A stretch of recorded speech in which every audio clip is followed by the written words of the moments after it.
सोलापूरच्या ITIमध्ये होणाऱ्या मुलींच्या धार्मिक छळाचे पडसाद विधानसभेत उमटले असून मुख्यमंत्र्यांनी चौकशीचे आदेश दिले। सोलापूरच्या डफरीन चौकातील मुलींची शासकीय औद्योगिक प्रशिक्षण संस्था अर्थात ITI मधील विद्यार्थिनींचा मानसिक आणि धार्मिक छळ होत असल्याची तक्रार सकल हिंदू समाजाचे समन्वयक शिवराज गायकवाड यांनी केली होती। त्याचे पडसाद बुधवारी राज्य विधिमंडळाच्या अधिवेशनामध्ये उमटले। आमदार डॉक्टर मनीषा कायंदे यांनी याबाबत प्रश्न उपस्थित केला। त्यानंतर मुख्यमंत्री देवेंद्र फडणवीस यांनी चौकशीचे आदेश दिले।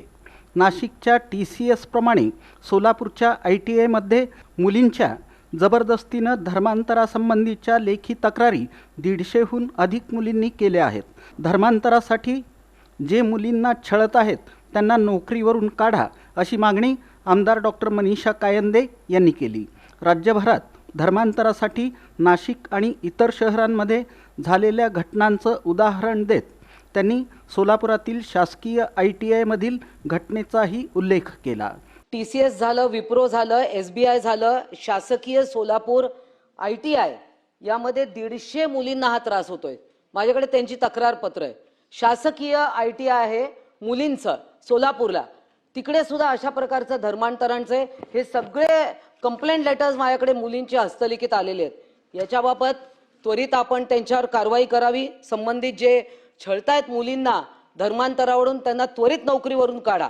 या प्रश्नावर उत्तर देताना मुख्यमंत्री देवेंद्र फडणवीस यांनी तात्काळ चौकशी करून दोषींवर कारवाई करण्यात येईल असं स्पष्ट केलं। सभापती महोदय, मनीषाताईंनी जे विषय या ठिकाणी उपस्थित केले आहेत, एकतर त्यांनी शासकीय ITI सोलापूरचा एक मुद्दा उपस्थित केला आहे।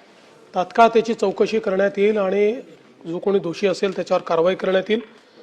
सकल हिंदू समाजाचे समन्वयक शिवराज गायकवाड यांनी केलेल्या तक्रारीवरून कौशल्य व रोजगार विभागाचे उपसंचालक अनिल जाधव यांच्या विशेष पथकानं गेल्या आठवड्यात चौकशी करून अहवाल शासनाकडे सादर केला।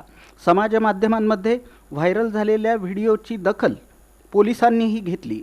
सहाय्यक पोलीस आयुक्त विजयालक्ष्मी कुर्री यांनीही स्वतः घटनास्थळी जाऊन मुलींशी संवाद साधत जबाब नोंदवले होते। त्यानंतर हा प्रश्न विधिमंडळात आला।